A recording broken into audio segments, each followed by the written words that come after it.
Udumo kuNkulunkulu kweliphezulu nokuthula emhlabeni kubantu abathokozelwa nguye.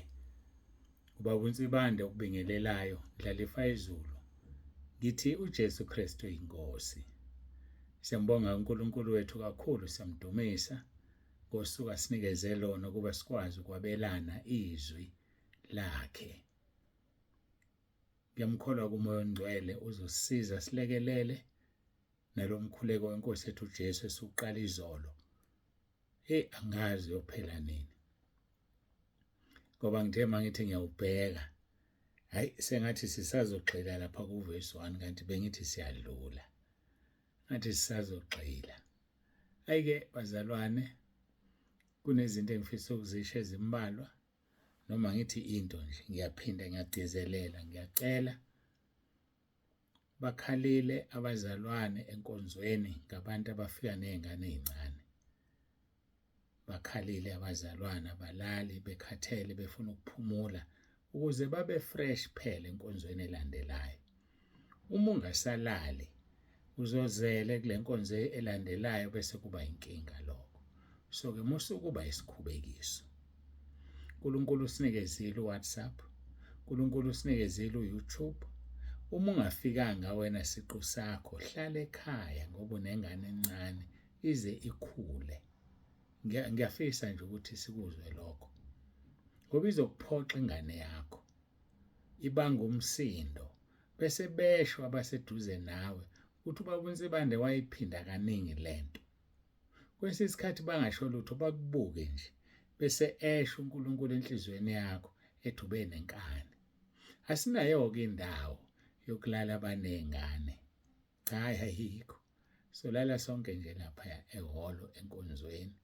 Sonke nje lapha endlini yenkonzo, kodwa nje ngiyacela, ngiyaxwayisa asingezi nezingane ezincane.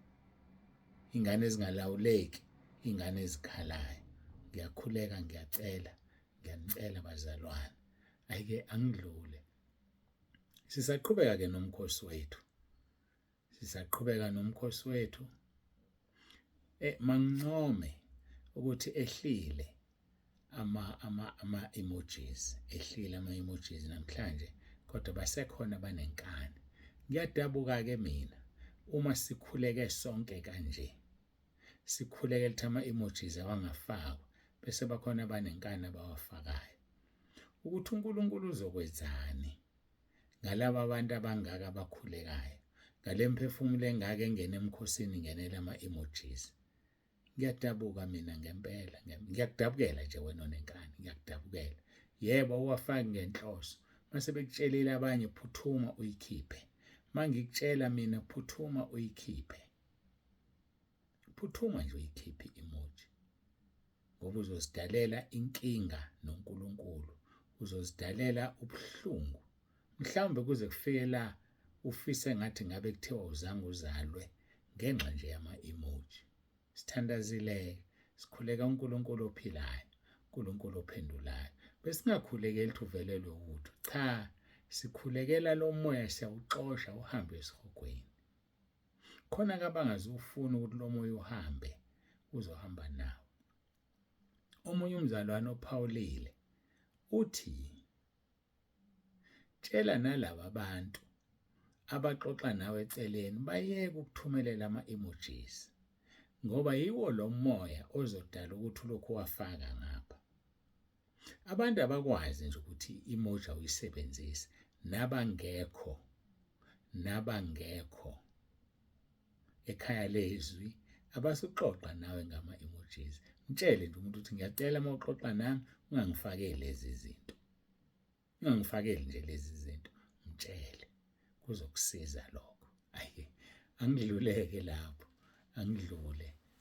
Siye lapha ezweni lenkosi, umkhuleko wenkosi yethu uJesu ezikhulekela yena, khulekela abafundi bakhe nabo bonke abakholwayo. Silapha kuJohn chapter 17. Sizofunda ke uverse 1 noverse 2. Kodwa sisazogxila kuverse 1. Kufundeka ke kanje. Asikakathandazi. Ngiyacela sithandaze. Sicela uNkulunkulu wethu abe kanye nathi. uJesu Kristu inkosi.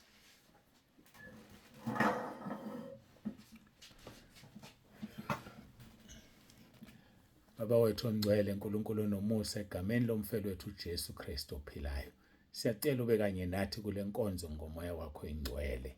uJesu Kristu inkosi. Amen.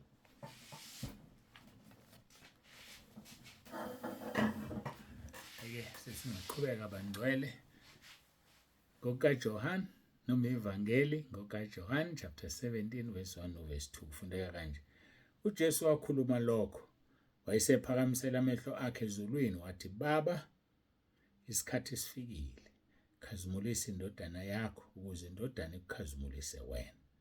Njengalokhu iphila amandla phezu kwenyama yonke ukuba bonke oyiphe bona ibaphe ukuphila okuphakade.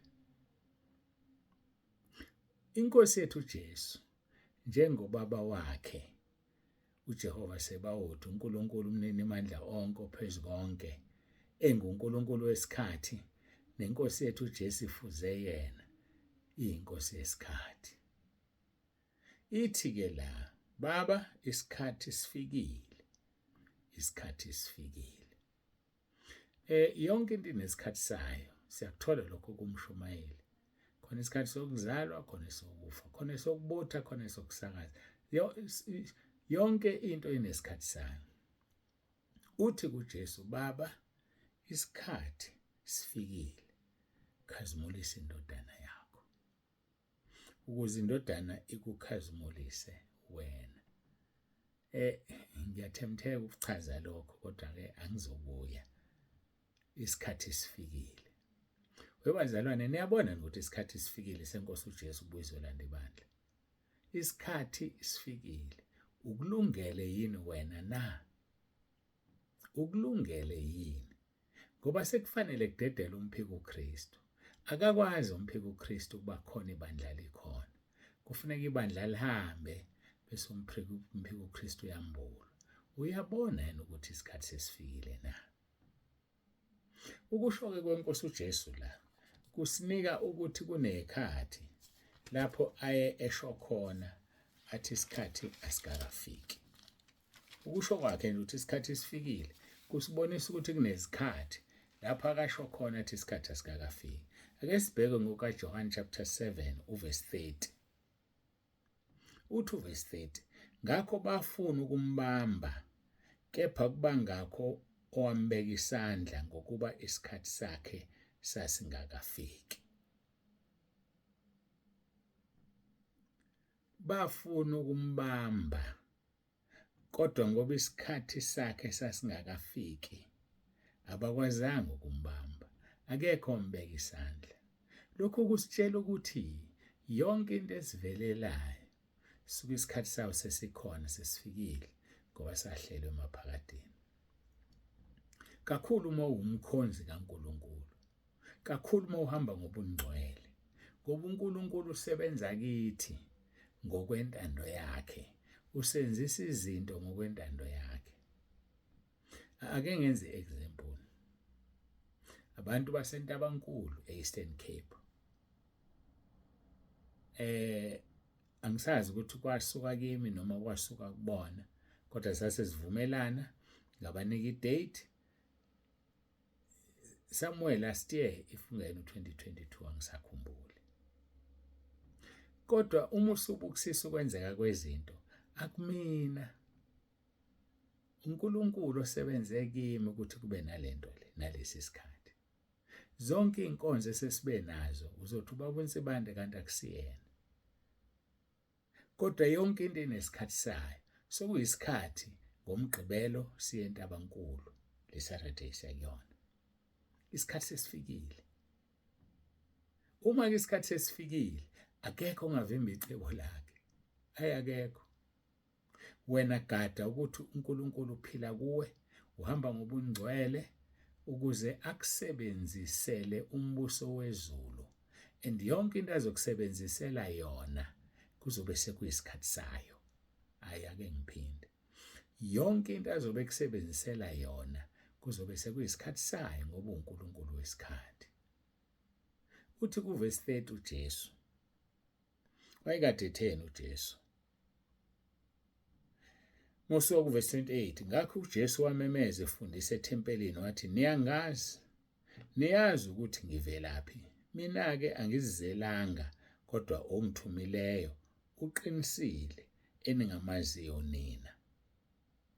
Ngiyamazi mina ngokuba ngivela kuye, futhi nguye ongithumileyo. Verse 30 esiwufundile, ngakho bafuna ukumbamba, kepha kubangakho wambeka isandla ngokuba isikhathi sasingakafiki. Babethukutheliswa yila magama akhe.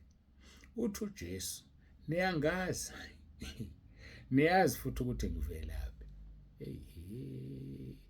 Engabe wena abantu bayakwazi yini futhi bayazi yini ukuthi uvelaphi?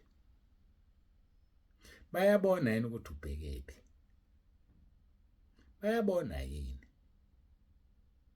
Of course abakwazi ukungaboni.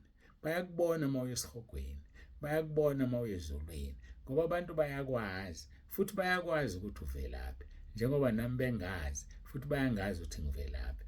Niyazi nje ukuthi ngiyaphi. Angithi niyazi ukuthi ngiyaphi. Niyazi nihlezi ukuthi ngiyaphi. Niyazi futhi ukuthi ngivelaphi. Nenkosi uJesu yanele yasho lokho, bathukuthela bagcwala, kodwa akekho wambeka isandla ngoba isikhathi sasingakafiki. Ngiyalithanda leli. Ake sibuke uchapter 8 uverse 20. Noma siqale kuverse 19. Base bethi kuye, uphi uyihlo na? Ngoba bayahlupha laba bantu. Yabona labantu okuthiwa abaFarisi nobani babemhlupha uJesu. Uphi uyihlo na? Jesu waphendula wathi, anazi nami naBaba. Uma beningazi mina, ngani mazi uBaba. So abamazi uJesu, ngoba uma bebemazi bebezomazi uBaba, ngaba babuza ukuthi uphi uyihlo. Thina-ke silifundile izwi, wathi uJesu sobona ngayithelo. Uyazi ukuthi abantu bangakutshela ubani uyihlo, ukuthi uyihlo uNkulunkulu noma uSathane. Khumbula phela ushilo uJesu lapha kuverse 44, sikhuluma ngoJohn chapter 8. Uthi nina ningabakayihlo uSathane, nithanda ukwenza izinkanuko zikayihlo. Yena wayengumbulali wabantu kwasekuqaleni, akemi eqinisweni, ngokuba iqiniso lingekho kuye. Ningabakayihlo. Umzalwane nje uqamba amanga, umzalwane odlala amanga ungokayise uSathane. Amanga nje akayihlo uSathane. So-ke uthi uJesu, mabethi uphi uyihlo, anazi nami naBaba. Uma beningazi mina, ngani mazi noBaba. Verse 20. Lawo mazwi wawakhuluma ngasemphongolweni weminikelo efundisa ethempelini, akubangakho ombambayo ngokuba isikhathi sakhe sasingakafiki. Yayizwa lonto, ukusho kwakhe ukuthi aningazi noBaba animazi, ukuthi simunye noBaba, owazi mina wazi uBaba, kwabathukuthelisa. Eshumayela engasemphongolweni, kodwa akekho wambambayo ngoba isikhathi sasingakafiki. Mina ngiyakubuza, uma singafika esakhe isikhathi manje sokuthi ugoduke kulomhlaba, uzoyapi? Uzoyapi? Mangafika isikhathi ukuthi uhambe kulomhlaba, uzoyapi ngempela? Okwamanje asikakafiki, kodwa siyeza sona, ngoba akekho omele othi njengentethe. AmaHebheru chapter 9 verse 27 uthi kumiselwe ukuthi abantu bafe kanye emva kwalokho kwahlulelwa. Kumisiwe nje, akusoze kushintshwe umuntu. Uzoyapi mase kufika usuku lwakho na? So kuJesu abambambanga mayetha anazi mina, anazi nami naBaba nina. Uma beningazi mina, ngani mazi noBaba. Lawo mazwi wakhuluma eshumayela ngasemphongolweni, akekho wambamba ngoba akekho wayenesibindi, nokuthi isikhathi sasingakafiki. Yonke into inesikhathi sayo. Konke nje kunesikhathi sakho. kodwa ufanele ukwazi ayikho into epermanent emhlabeni. Konke okwenzeka emhlabeni kuzodlula. Yabona lolu sizo nalo kuzodlula. Ukulala kwakho ungadlile kuzodlula. Ukungasebenzi kwakho kuzodlula. Yonke into obhekene nayo ekuhlukumezayo izodlula. Sisemhlabeni onezinto ezingekho permanent. Njengoba liphuma ilanga ekseni liyoshona, khombisa ukuthi yonke into esemhlabeni yadlula inesikhathi sayo. Safika emhlabeni siyohamba futhi. Uma wafika nje uyohamba. Iqiniso nje lisho lonto. Uma uvukile ekseni uzolala ntamba awe madoda. Uma uvukile nje ekseni uzolala ntambama. Uma wazalwa uzofa. Uma nje wazalwa uzofa. Be rest assured. Hayi ngalokho ungananazi. Ngaphandle uma wafika ngenye indlela emhlabeni kusho ukuthi ngeke ufe wena. Kodwa uma wazalwa nje uzofa. Liyini ithemba lakho uma umphefumulo wakho unqunywa? Liyini ithemba lakho uma sifika isikhathi sakho? Ngoba yonke into enesikhathi, hayi nesakho siyeza. Ushilo uNkulunkulu kuMahubo 139 verse 16. Wathi insuku zakho waziloba encwadini yokuphila, walobola ukugcina lungakafiki lokuqala. Ngoba engafuni ukuthi weqe.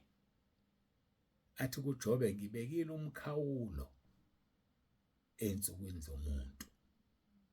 Hayi wona umkhawulo uyeza. Kwabanye usufikile. Kwabanye usendleleni. Kungenzeka nje ukuthi namhlanje lishone ungasekho wena noma umzabande engasekho.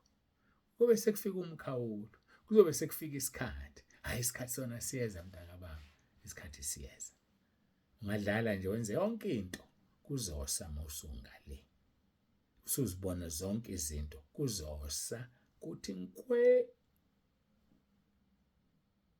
Usho njalo kuJesu uverse 20. Lawo mazwi awakhuluma ngasemphongolweni wemnikelo wefundisa ethempelini. Akubangakho ombambayo ngokuba isikhathi sakhe sasingakafiki. Ngibuka isikhathi lapha.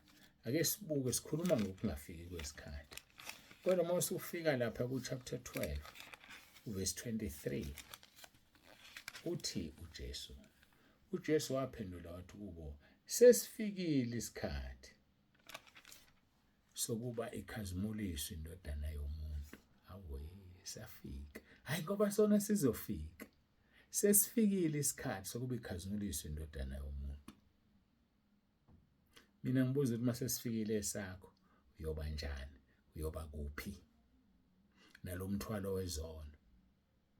Ungafuni ukugingqela kuJesu. Ungafuni ukuzivuma uhlanzwe ngegazi likaJesu. Ukhulule usahamba emhlabeni. Nanku umthwalo wezono. Uyahlupheka ulisize.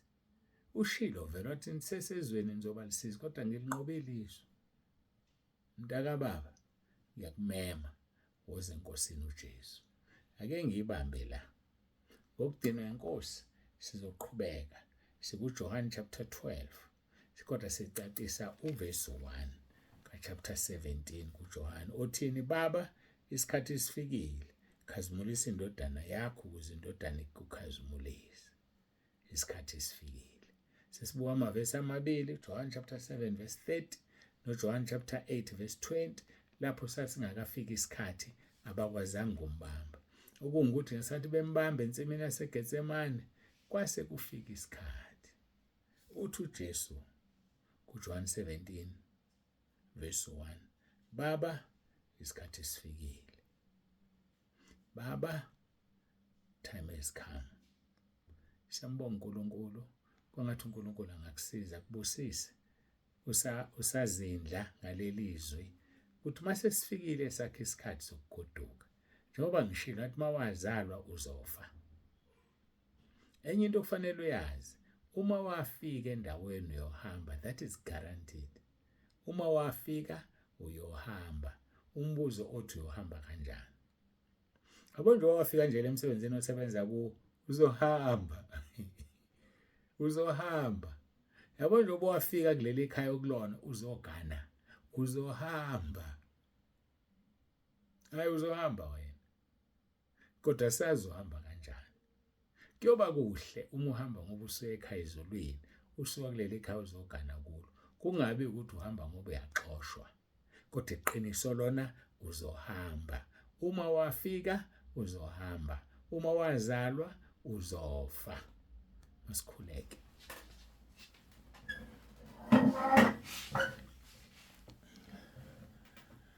Baba egameni lomfelo wethu uJesu ophilayo, uNkulunkulu wethu onomusa, siyabonga kakhulu ukuzwa izindaba ezingaka.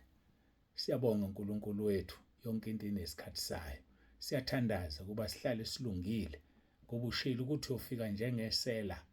Umninindlu kube bazi ukuthi isela lizofika nini ubezoyigada. Ngakho siyacela ukuhlala silungile, silinde silonde ingubo zethu zibe mhlophe ukuze mawufika usithole sikulungele. Busisa yilo naloyo lalele manje. Siyabonga ngalomkhosi sikuwona. Siyakhuleka siyathandaza Nkosi ukuba usizo bephakathi kwethu. Sibe munye, sithandane kakhulu Nkosi usivikele. Vikela yilo naloyo sekhaya lezwi. Uvikele kube yilo naloyo Nkosi osentabeni endlu kaJehova kuyabonelelwa. Sicela iprotection evele ezulwini. Asikho isikhali esilolelwe laba bantu siyophumelela. Nolimo olubavukela uzolwahlulela.